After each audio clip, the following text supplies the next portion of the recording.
Hello, I'm Mrs. Parker and I'm going to read my favourite story, The Scarecrows Wedding, by Julia Donaldson.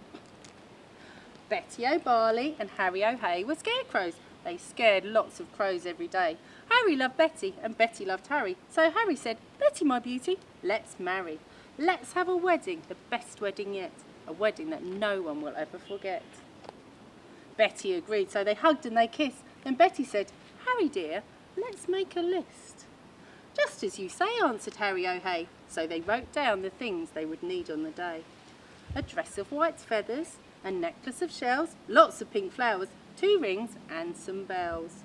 Then Harry gave Betty O'Barley his arm and the scarecrows set off on a hunt round the farm. They hadn't gone far when they spotted some geese. "Oh geese, if you'll give us a feather apiece, you can come to our wedding, the best wedding yet. A wedding that no one will ever forget." "We will," honked the geese, and they each gave a feather. A spider friend offered to sew them together. "Hooray!" cried the scarecrows. They hugged and they kissed, and they hurried back home and crossed dress off their list. Then Harry gave Betty O'Barley his arm, and they set off once more on their hunt round the farm.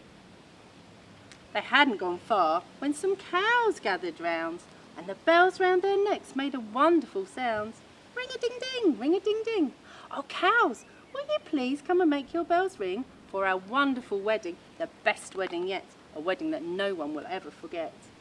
"Yes," mooed the cows, "we can tinkle our bells." Then a crab scuttled up with a necklace of shells.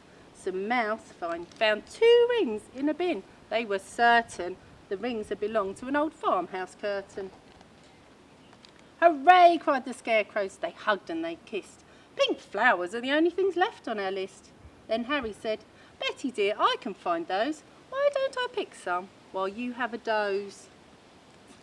Pink flowers," buzzed a big stripy bee. "I can find you a field of pink flowers. Follow me." So the bee led the way and they travelled for hours till they came to a field full of pretty pink flowers. Harry stood thinking, "I won't pick them yet. I'll need to find water to keep their stalks wet." "Just follow me," croaked the lumpy old toad. "There's a lovely wet pool at the end of this road." They climbed up the road. It was terribly steep.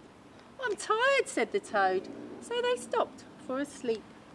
Early next morning they came to the pool. "This water," said Harry, "is beautifully cool, but now I need something to carry it in. A jug or a vase or a cup or a tin." "Think I can help," said a small squirrely snail. "I can show you the way to a very fine pail." So the snail and the scarecrow set off on their way, but the snail was so slow it took more than a day. Betty was worried. "What's happened to Harry? Where is the scarecrow I'm planning to marry?" The farmer came by with a frown on his face, and he made a new scarecrow to take Harry's place. "Good day," said the scarecrow. "I'm Reginald Rake." He took Betty's hand and he gave it a shake. "Together," he told her, "we make a fine pair.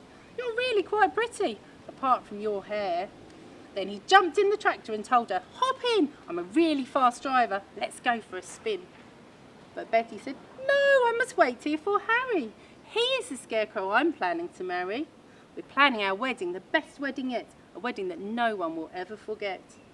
Reginald laughed. "You'll be waiting forever. Forget about Harry. I bet he's not clever." "I must be the cleverest scarecrow alive. I can sing lots of songs, I can dance, I can drive. I'm dashing, I'm daring, I'm cool as can be. I can even blow smoke rings. Just watch me and see." And he took out a big fat cigar from a packet the farmer had foolishly left in his pocket. "But smoking is bad for you," Betty exclaimed. "Really, you ought to be feeling ashamed." "Don't be a fussbot," said Reginald Rake. "Why, smoke rings are staggering, make no mistake." He struck up a light and he tried hard to smoke, but straight away started to splutter and choke. What happened next was completely unplanned. The lighted cigar tumbled out of his hand. It fell to the ground and it started a fire. Betty screamed, "Help!" as the flames flickered higher. But Reginald Rake said, "I'd better be off," and he bounded away with a terrible cough. Then suddenly, who should appear on the farm but Harry O'Hay with a pail on his arm. Betty, he cried, my own future wife. He poured on the water and saved Betty's life. They picked up the flowers, they hugged and they kissed, and they said, now that's everything crossed off our list. So Betty O'Barley and Harry O'Hay wed one another the very next day, and everyone, even the snail who was late, said, don't they look happy? Don't they look great? This, they agreed, as they sprinkled confetti on Harry O'Hay and his beautiful Betty, is the best wedding ever, the best wedding yet, the wedding that no one will ever forget.